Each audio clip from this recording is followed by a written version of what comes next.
You're watching Voiceover. How did you do it? At voiceoverpodcast.com, where we talk to seasoned, successful voice actors to find out how they did it.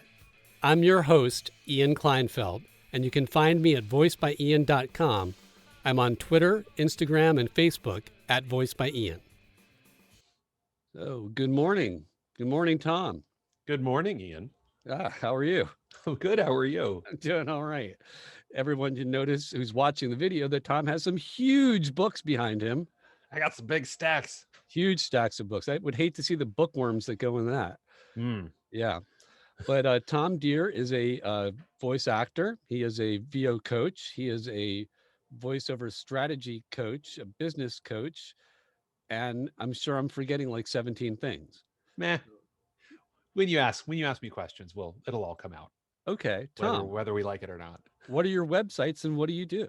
Okay. Well, I'm a full-time voice actor. You can find my voiceover website at tomdeere.com. That's D as in David, Heere. The H is silent, but I'm not. Har har. My coaching website is vostrategist.com, where I am a business and marketing voiceover consultant. I work with people of all experience levels in the voiceover industry. I also do genre coaching, e-learning and explainers, and I produce e-learning and explainer demos. And then the third website is I'm also a comic book producer. You can check out my comic book. Yes. See, Nice. You learned something. Look at that. I did. Okay. And that's the end of the podcast. All right. Great. Thanks. Nice having you. Wait, let me say the website first. Then you can get rid of me. Okay. Agent122.com. It is a sci-fi, fully digitally painted comic book about Agent 122, cyborg operative of the agency. And we've got 5 issues out right now, and we're working on the next issue even as we speak. So Agent122.com? Agent122.com. That's cool. So do you do the writing, the drawing, the painting, all of it? I'm the co-creator. Okay. It originally started out as a web series, and I wrote 20 webisodes. And then we realized that it wasn't really the webisode was very expensive and very difficult to monetize. So my partner and I decided to turn it into a comic book. I'm a lifelong comic book fan. Yeah. So we took all of my piles of outlines and the Bible and the scripts that I wrote, and then we hired an actual comic book writer, because it's a very different animal. Sure.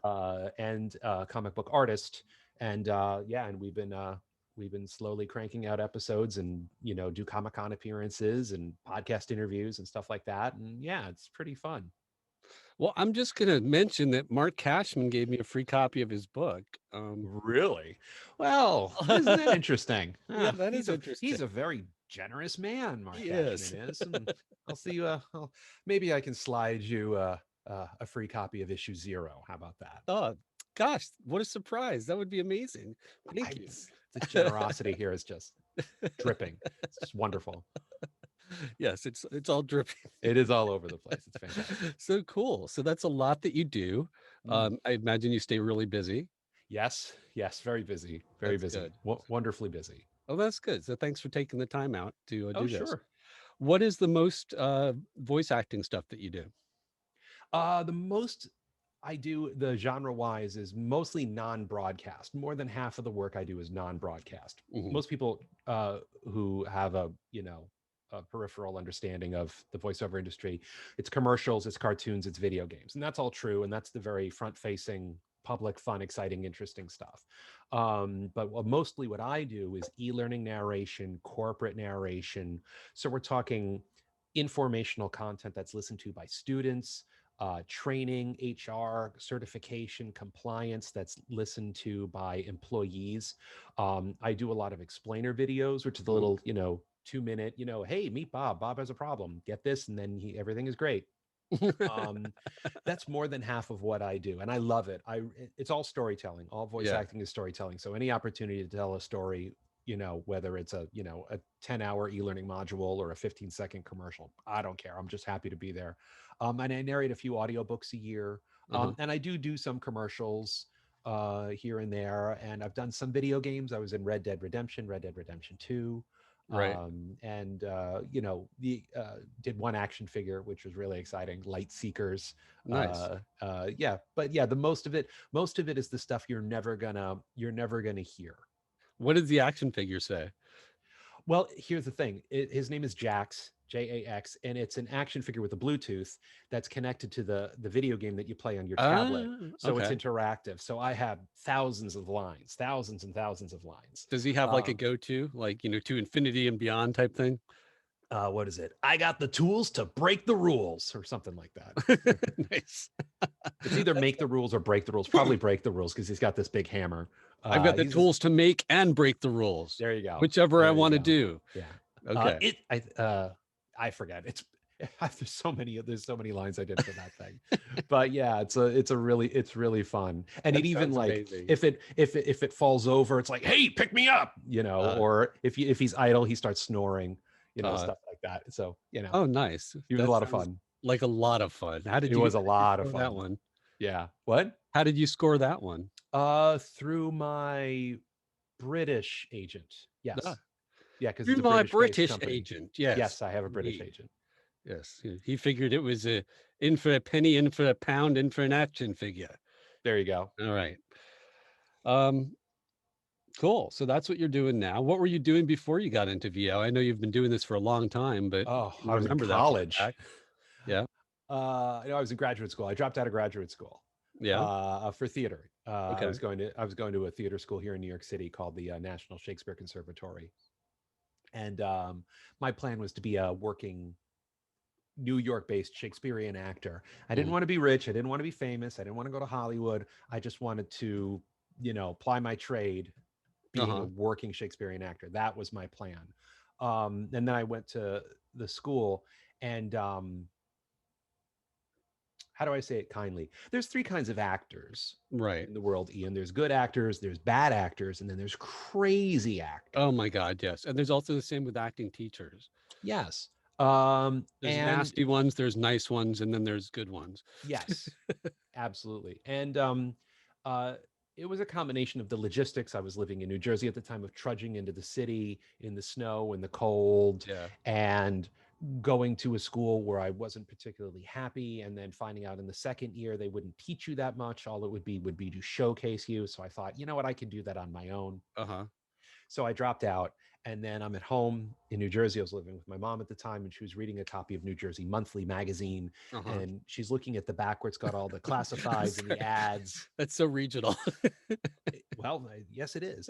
And she said, "What's voiceover?" And I'm like, "I don't know. You talk for money." And I'd heard about it very vaguely. This is like 1994.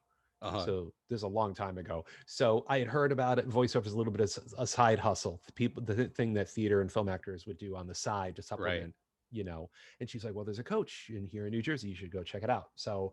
Uh, so I checked it out, and I worked with that coach for 6 months, and recorded my commercial demo. Not coincidentally, but the recording studio that I recorded my first voiceover demo in is this recording studio of my Agent 122 comic book partner. Oh, wow. So it just kind of, you know, that first session, it turned into a partnership and a friendship. Oh, So it's great. pretty cool. So, so honestly, before I got into voiceovers, I was basically in college. So this is kind of the only like a vocation I've really pursued as an adult, Oh, okay. which means I don't know how to do anything else. Fortunately, you're good at what you do. I hope so. Yeah, or good enough at least, Well, right? They they pay keep, you. a lot of them keep bringing me back. So I Yeah. guess, you know, that's on them, but I'll take Nice. it. Okay.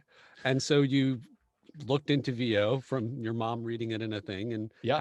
how did you make that transition from New Jersey Magazine to actually doing it? Well, I got the coach, I got the demo, and Right. then she handed me a stack of Xerox copies of production company listings. And she's like, "Okay, well, congratulations. Here's your demo. Here's this stack of production company listings. Start your cold calling, and good luck." Wow. Okay.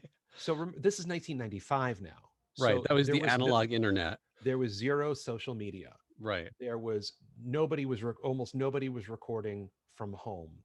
There was no pay to play sites. There was almost nothing.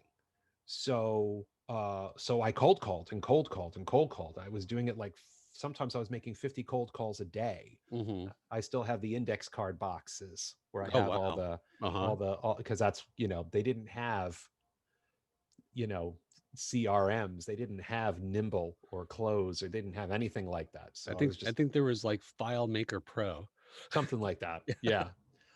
Act by Sage came a little bit Act, later, yes. which I started using a few years later. But yeah, there was pretty much no way to do it. So, it took a year to book my first gig, the public service announcement for herpes awareness, Oh, nice. which is my very first And that gig. just stuck with you all these years. Yes, herpes, don't let it rock your world. Get the facts. Um, yeah. So that, and it was, and I struggled for many, many years because I didn't know how else to do it. There were really no Right. schools.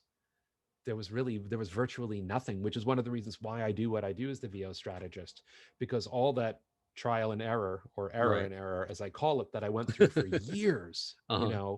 um, I want to spare people that. So all the things that I teach, how to file your taxes, Uh-huh. time management, what to do when you're sitting around at your desk and, you don't know what to do next to move your business forward. Like that's the stuff I teach, because that's all the stuff that I learned to actually have any kind of a semblance of a voiceover career.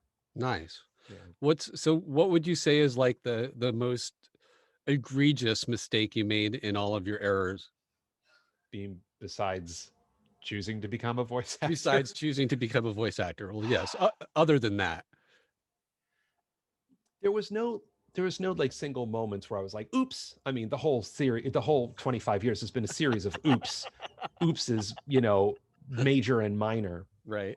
What I would say is that the vast majority, from after getting the demo in Hmm. 1995 all the way to 2010, so a good 15 years, almost all of my decisions about what to do with my voiceover career were made out of ignorance, insecurity, ego, or fear, which is Hmm. why I just sucked for so long and got so little work for so long. What Um, changed? um, One big thing that changed was I discovered the voiceover bulletin board Okay. in 2006, vo-bb.com. And I Wow, discovered, bulletin boards, that takes you back.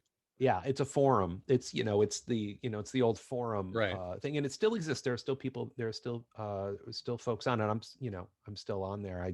Not on there as often as maybe I should be, but I discovered that, and this is what I tell all of my students: your problems, your insecurities, your fears, your challenges, you're not alone. Everybody, to a greater or lesser degree, has the same challenges. Hmm. And when I discovered that there was a world of voice actors out there that are having the same experiences that I am, and there was this level of support, Hmm. commiseration, you know what Right. I mean? It really helped. And also with that came just a lot of knowledge, um, asking questions. So as a result of that, I built my first home recording setup in, Hmm. 2006. And that opened the doors to recording at home, and then them and discovering online casting sites, and doing all of these things. So that was a big change in 2005. And then the other big change was in 2011 when I went to my first voiceover conference. Hmm. So it took that experience of this wonderful voiceover bulletin board group, and then going to a conference where there's literally 100 voice actors that So have the literally, same. it Yeah. was the community that made the difference. Absolutely. I do cost benefit analysis of my voiceover business every year, because if you're in a business, any business, and if you want to be a voice actor, you need to start a business. You need to Right. think like a business, not an employee or a starving artist. One thing you do need to do is cost benefit analysis. Where did the work come from? How did I get that work? And almost every year, 50% of my revenue can be ultimately traced back to a fellow voice actor who recommended me to an agent or a recording studio, or check out this website, or hey, my client's looking for a voice actor. Oops, you Voice froze that's there. not me, I'm into you. 50%, half. So I always say, what's more important to your career? These agents that are going to make you a star or your so-called, competition. For me, Mhm. if it wasn't for other voice actors, I wouldn't have a voiceover career. So Wow. that's the big difference. That's what made the difference for me. And so they refer you because someone's looking for your particular type of voice or your Hmm. slew of Yeah. experience or okay. Yeah. All that. Yeah. Yeah. All All that. right. Nice. Huge difference. Made all the difference. I don't know if I would have continued. I don't know if I would have continued trying to be a voice actor because I was just stumbling along for a good 10, Yeah, 12 years. that's a I was long just like time in the wandering dark. around blind, Yeah. and working in restaurants and, Yeah. doing all that sort of stuff because I And thought that's what you're finally you supposed to do. entered the land of Canaan. And then I, Yes. sure, with this Into the golden voiceover microphone. holy Yeah. land. Yes. I actually started doing voiceovers originally around the same time. Oh, Yeah, I did a handful of ads and a handful of TV ads, and I was doing acting and um, and then I just stopped. I don't really know why. I think I had too much going on at that age, like mentally, and I yeah. just couldn't keep it straight. I was just doing enough to survive at that point, Hmm. and I loved it. And I had my demo done, and that's when they did 5-minute demos, right? Mm, And yeah. so I still have that demo. I have my Um, cassette. It's in this drawer right here. nice. Mine was a CD, but Ah, yeah, ooh. fancy. But and I'm finally redoing the animation demo as well. So, but yeah, I think about it, talking to all these folks who've been doing it for since then, and I'm like, damn it, if I'd only stayed in it, But I couldn't have, Life, life, otherwise I life, would have. life takes you where it takes you. You It can't does. really look back. Yeah. But now I'm coming back to it and have some experience with it and a passion for it and just enjoying the community. I'm also finding that the tremendous support of the community is um something you just can't do without. I have gotten so much help from people in the online groups, on LinkedIn, on Hmm. my, voice coach, my instructors, demo producers, everyone's just incredibly helpful. Let me tell you something, Ian. Yeah. One of the reasons that I left theater, TV, film, uh, was people just miserable, savage, competitive, backstabby, two-faced, just horrible. Why would you leave that? I don't know. Um, and then I come into the voiceover industry and it's just completely different. It's completely different. I remember the first voiceover networking event. Uh-huh. Um, uh, this was the 2008. I'd gone to other things before that happened to have other voice actors, but this was a holiday event here in New York City that was all about voice actors. And I was terrified. I didn't think I would know anybody there, and I couldn't get my coat off because people were like, "Tom, how you doing?" Because they knew me Oh, that's from nice. Yeah. the voiceover bulletin board and Facebook and stuff like that. And everybody was just so welcoming and so kind. And oh, sure, hey, I'll recommend this. I'll recommend that. Oh, you should try this. Oh, here, come over in here and meet this casting director. Like, I don't know why the voiceover community is so welcoming and kind and nurturing and supportive, as kind of nasty and horrible and vicious some parts of the theater, TV, film world are. I mean, that's a sweeping generalization. I've met Sure. wonderful people, Yeah. but like, just that the culture is just completely different, I completely different. I wonder if it has something to do with the fact that we're not as image conscious. You don't have to worry about what we look like as much. We don't have to worry about how things appear. It's not that visual thing. It's the vocal. Maybe Yeah. that may be part of it. It may also just be the nature of people that are driven Yeah. to voiceovers as opposed to theater or TV or film. I don't know. I've We're talked just about better it many people. That's all times. there is to it. We're just better people. I don't know about, well, I don't know about better, but at least they're nicer to my face. So, Yeah. Well, I'm going to declare right now that we are better people than okay those then. people. Fair enough. Okay. So so what do you owe your success to so much in voiceover? Now, obviously the community, we've touched on that since Huge. then. Other The than that,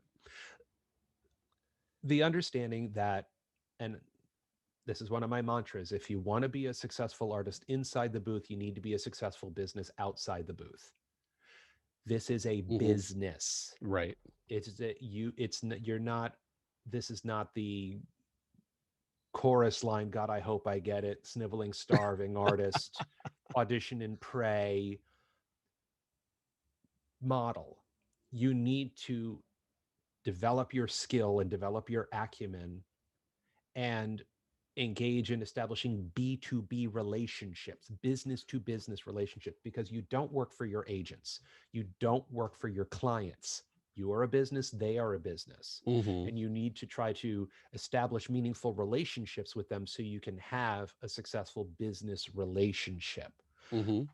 Once I figured that out, and it's not about you, okay? You have a nice voice, I have a nice voice. Who cares? Mm-hmm. There's a billion guys like you and I that have a nice voice, but can you tell a story? Are you an engaging storyteller? Do you know how to effectively negotiate rates? Can you build an effective home recording setup? Can you deliver the files properly? Do you have a Mm-hmm. retake Mm-hmm. policy in place? Are you effective in project management? Mm-hmm. You know, that's once I kind of figured out that it's not about me and my voice, it's about my ability to tell an effective story and my ability to run an effective business. Mm-hmm. Once I figured that out, my understanding of money changed, my understanding of ergonomics changed, my understanding of marketing changed, everything changed. Mm-hmm. But that's really what made the big difference. It's not about you, and you're a business, not an artist. You Nice. get to be an artist once you get in the booth. That's the Right. prize. You get Right. to get in the booth and hit that red button and perform and emote and share and do all those wonderful, amazing things. But you got to be a grown up business doing grown up y, businessy, not so fun stuff to get the prize of Mm-hmm. getting in the booth and being the artist that you dream of being. Right. Makes sense. I have heard that a lot in my interviews. Mm, And of course, just in the general thing, that's one of the things that I've been learning is everyone says that, and that's great yeah. because it's true. Eh, So, um, suggestions for new voice actors. Get training. Get lots and lots and lots of training. Uh, get good Mm-hmm. coaching. Talent means nothing. Mm-hmm. Talent is vastly overrated. Jeff Mm-hmm. Colvin wrote a great book called Talent is Overrated. And he Mm-hmm. talked about why Tiger Woods, Mozart, and Warren Buffett were the mega successes that they were. They're all talented, but what is it beyond talent that you need to have and be and do to be effective? So you What's got the to name of that get book? training. Talent is overrated. Okay. Great book. Strongly recommend it. So you got to get lots of training, lots of training. You need to get an effective demo. And a lot of people self produce on the cheap. Now, I am a demo producer, and you never ask an encyclopedia salesman if you need an encyclopedia. So if anyone asks me if you need a demo, of course you need a demo, but it's not because I want to take your money and get you a demo. But the process that you go through when you're working with a high quality coach, Mm-hmm. because the demo, when I talk to potential uh, demo students about why you should get a demo, there's three things. One is genre proficiency. Mm-hmm. There's a lot of ins and outs of each genre: video games as opposed to audiobooks, as opposed to commercials, as opposed to medical narration, as opposed to telephony. There's a lot of subtlety in technique. So under working with somebody who's very well versed in that genre is critical to understanding, how do I develop my craft in this very narrow lane that is this part of the voiceover industry. The detection of isms. Mm-hmm. What are your habits? Do Mm-hmm. you talk too fast? Do you talk too slow? Do you inflect up all the time? Do you inflect down the time? Do you parse your copy?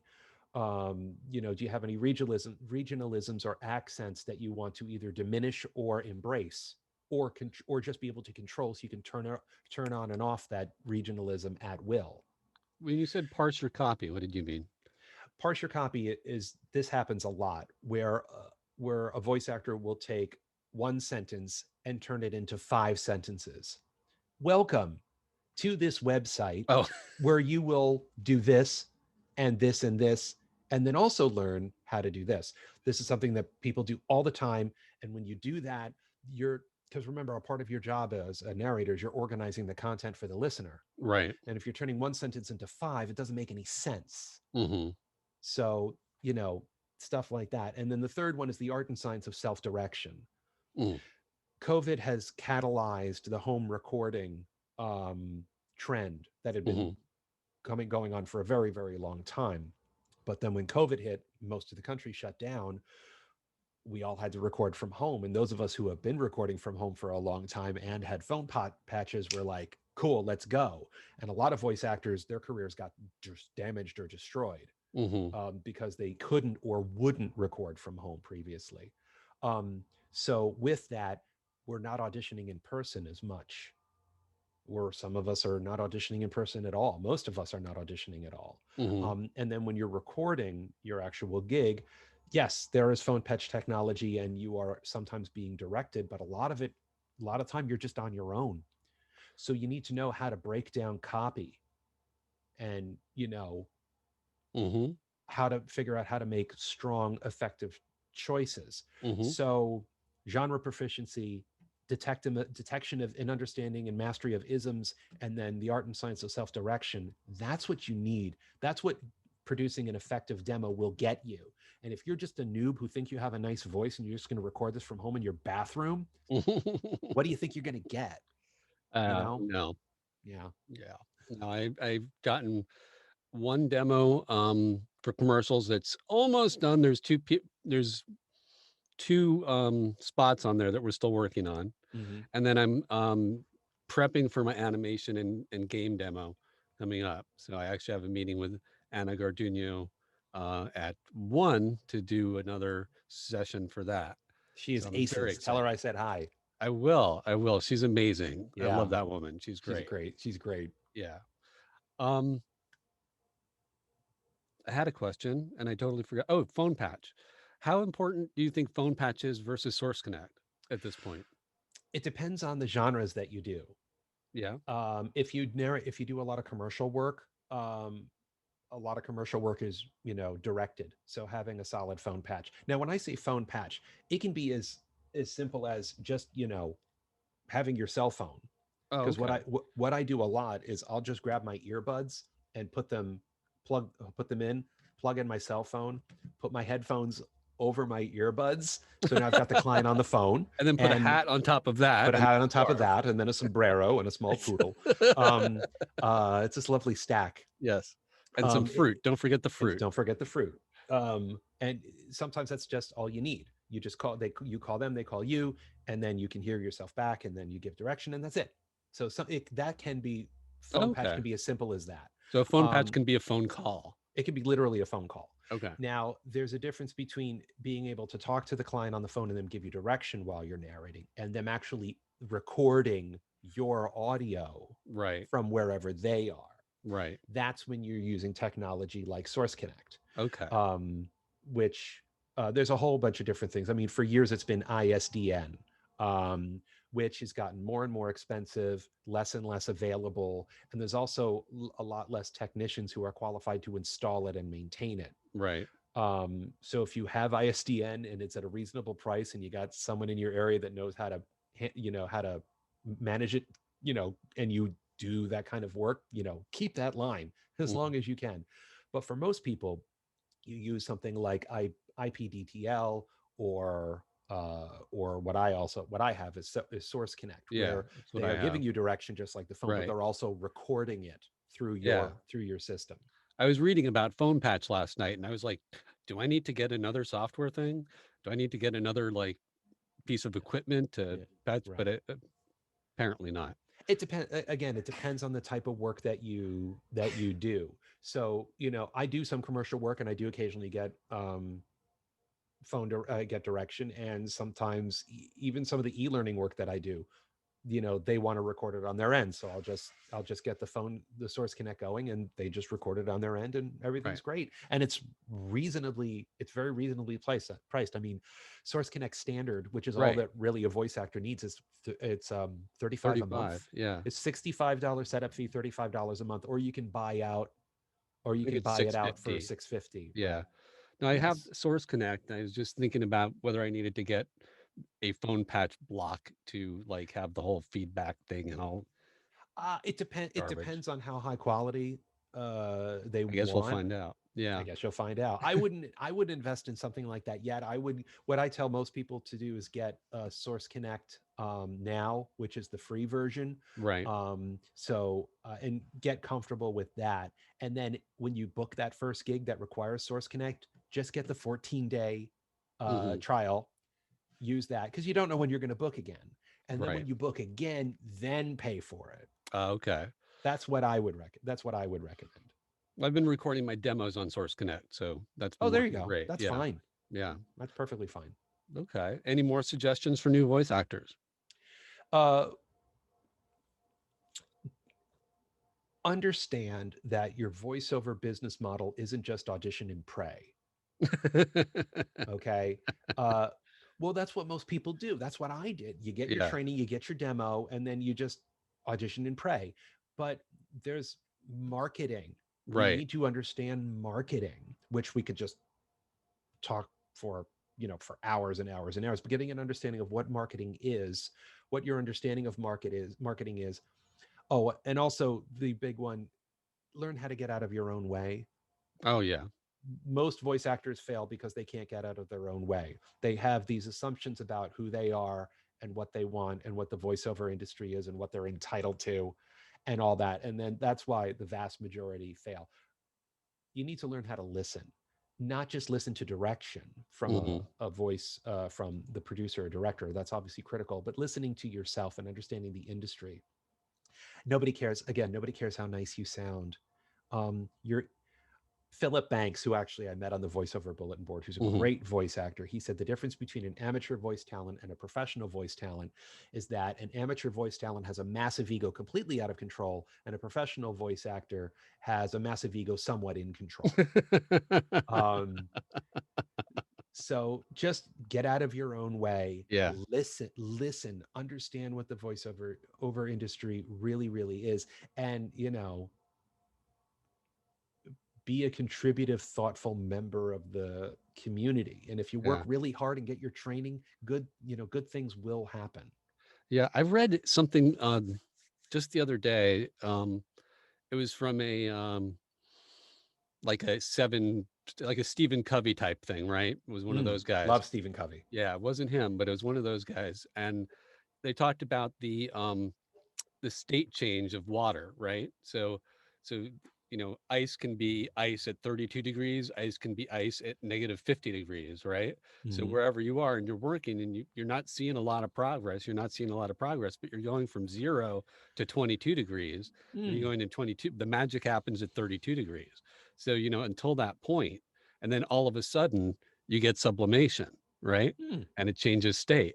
And a lot of people quit before they get to that point because they mm-hmm, haven't seen the progress. They're not focusing on what's actually working. mm-hmm. And then when you hit that sublimation, that's when people think that you're an overnight success, but they don't understand that you've been working to get from 0 degrees to 32, 33, 40 degrees and finally get out Yeah. there. Yeah. There's no such thing as an overnight success. No No, such I thing. just thought that was a great metaphor, though. I love that metaphor. It makes a Yeah. lot of sense because I Especially since I'm a remember, science nerd. oh, well, there you go. I remember, years into this and I still hadn't, achieved my definition of success. And I was talking to a good friend, very experienced voice actor who I also met on the voiceover bulletin board. I And I'm need to like, join that bulletin board. it's amazing. It's wonderful. It's been around forever. It's got so many wonderful people on it. And I said, what am I doing wrong? And he looked and we talked about everything he's like, you're doing everything right. Just keep doing it. Yeah. Just keep doing it. And I Yeah. did. And eventually, things started to work. I have a thing on my um, screen that I got Mm-hmm. from Mark Gus. He had posted it. Mm-hmm. It was like, do the work, keep doing the work, and refuse to stop until you meet your goals. Yeah. And it's just a great thing just to have there to remember, like, just keep doing it and it'll happen. But Mm-hmm. you can't force it. You can't hurry it. It just, Nope. Like a farmer can't make seeds grow faster, exactly. you know? So, all right. Let's get into dry reads. Okay, then. And you can read it as many times and however you want. There's no direction on purpose. Okay. and you can have fun with it. You can be somber with it. You can do whatever you want. Okay. Um, I've had people had me in stitches over it too. So All right. yeah, So I'm just opening this email for all you that listeners and viewers. I'm all opening you this email for listeners, the he first has time. never seen this before. I have no idea what I'm about to read. So this is going to be 100% cold. So here we go. Lyft is a lot more than just a car ride. Yeah, you heard me right. Shared bikes, rides, scooters, fancy cars, public transit, and more. And they're all available with your Lyft app. We're always happy to pick you up, but we can help you get there more ways than you thought. Download the Lyft app today and get going. That's not bad for a dry read. That was great. Thank you. Yeah. You want to hit it again? You want to I try would some? love to. Yeah, do it as many times as you want, as many ways as you want. Lyft is a lot more than just a car ride. Yeah, you heard me right. Shared rides, bikes, scooters, fancy cars, public transit, and more. And they're all available with your Lyft app.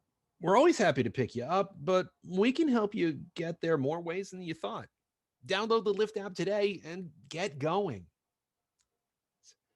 Sound like I had stomach pains when I was doing Get going. that.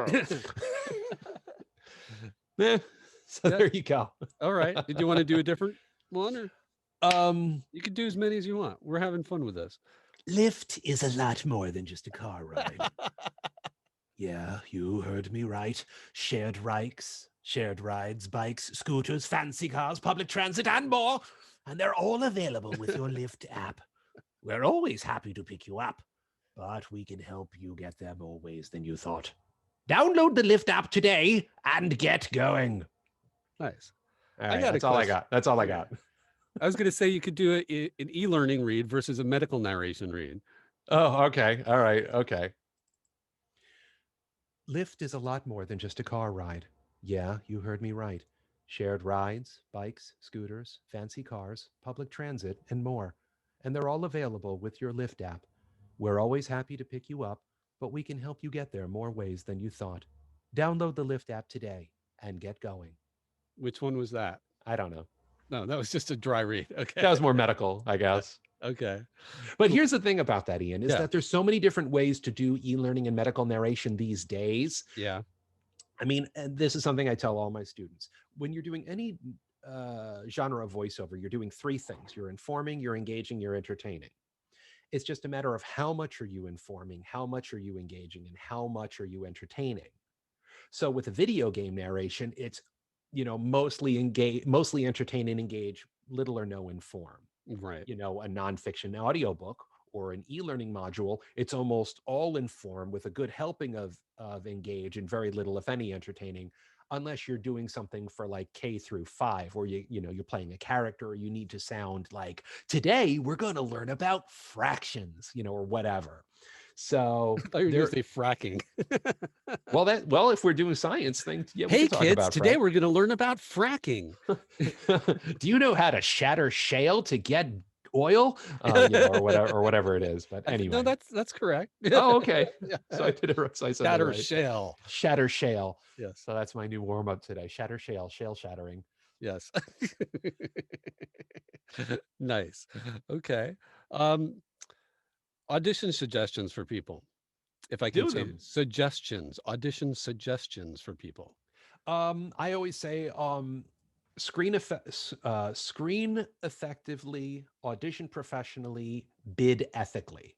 That's my mantra for Nice. auditions. Make sure that you're right for it. A lot of voice actors try to get in as many genres as possible and do as many auditions as possible because they think that maximizes their chance of getting cast. All it does is just make them crappy to mediocre in a lot of genres, and you're wasting a lot of voice seekers' time by doing stuff you have no business auditioning for.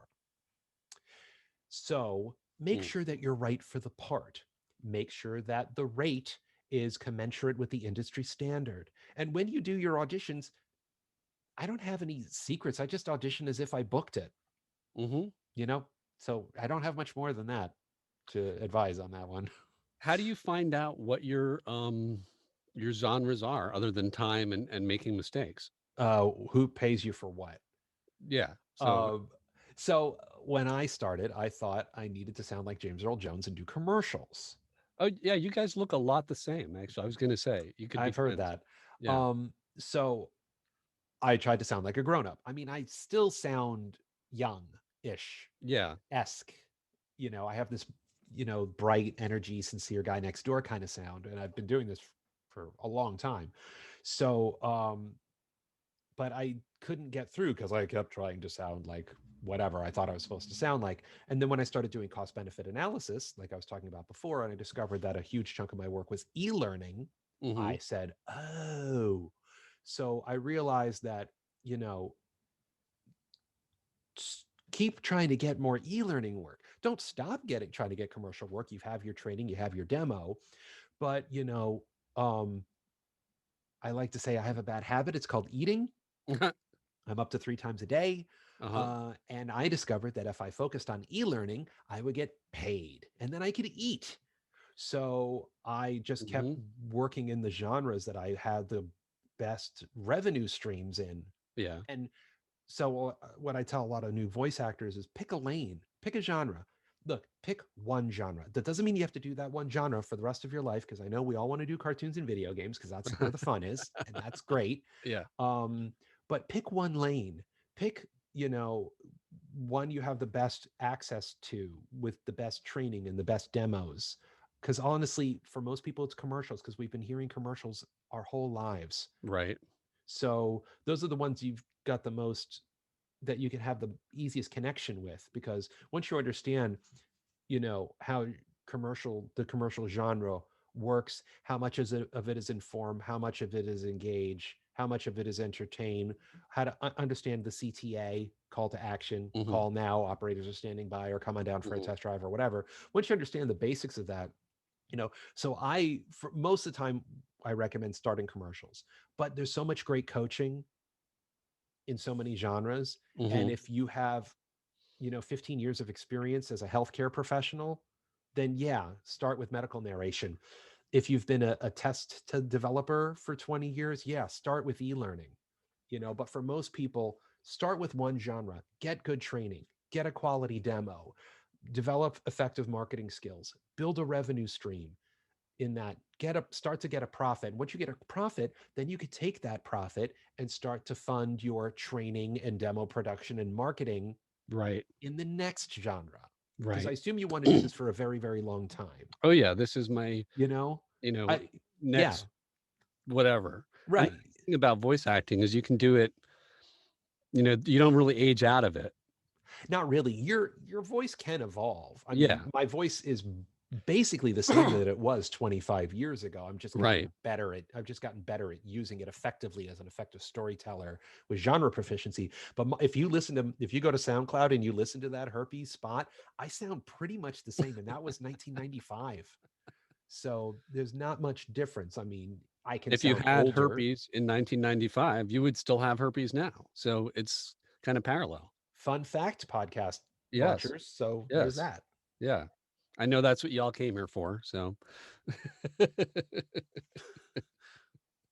okay, self promotion time. So, change that background. Oh, that's right. We talked about that. Let Yeah. me change my background. Uh, where is it? There it is. All right. So, VO strategist, guiding you through the voiceover industry. So check me out at vostrategist.com. You can book me for a free 15-minute consult. We could talk about anything you want in the voiceover industry. What a lot of people do is they book the 15-minute consult. We talk about what you want to do. I usually recommend getting a diagnostic, where it's a 1 hour session where I will break down every single part of your business model, find out what your strengths are, find out what your opportunities to grow are, and then we can come up with an action plan to help fill those holes that you have in your business model. We can also do the mentorship program, which is a series of sessions where usually the first one is the diagnostic, and then the remaining sessions in the mentorship program are focusing on subjects that will help you fill those roles, whether it's time management or branding or filing your taxes or whatever it may be. And also, you can do some e-learning coaching with me or explainer video coaching with me, and we can produce a demo together. So you can check all that out at vostrategist.com.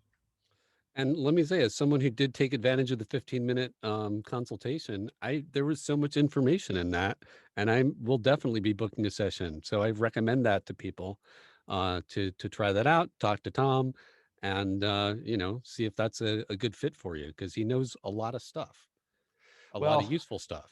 it's like the thing where like you go to the mall and you park the car and you go in the mall and you come out and you forgot where you parked your car. Uh-huh. So eventually you forget to park your car so many times, forget where you park so many times that eventually you come up with a system. Obviously you the boop boop boop, but you got to remember, okay, I'm by this pole that says lot H and everything. So basically, all the success of my voiceover career is predicated on screwing up so many times. The only Well, thing that's left is the right to do it. right. You want to know what the difference between a beginner and a master is the master has failed more times than the beginner has ever tried. That's right. Yoda. You're absolutely right. Yes. Very wise. Very Yes. wise. I should have done that in a Yoda voice, but whatever. That's fine. We'll let it go. Thank you. Appreciate that. All right. Well, thank you. Any final words? Thank you so much, Ian. And yes, the voiceovers is just, it's a wonderful, it's the most fulfilling thing I've ever done in the business world. It can be so much fun, but it's a lot of hard work. It's a lot of hard work. Yeah. Voiceovers is not easy, but it is highly rewarding. And I want to do everything that I can to help set you up for success. So hopefully we'll get the chance to work together and be cool, be safe, and have an awesome 2021. Thank you. And one more time for people, what are the websites? TomDeere.com, vostrategist.com, and agent122.com. Excellent. All right. Take care, Tom. All right. Thanks so Thank you much for very having much me. for This was being a fun. guest. Okay. It's my pleasure. Thank you. You've been listening to Voiceover. How did you do it? At www.voiceoverpodcast.com with me, Ian Kleinfeld. You can watch the video to all our podcasts at voiceoverpodcast.com/YouTube. The background track is 1959 by my alter ego Max Rocket, and you can find that and other songs at www.maxrocketmusic.com. Remember to like, subscribe, write a review, and all that good stuff on whatever podcast streaming service you're listening to, and I'll see you next week. Thanks for listening.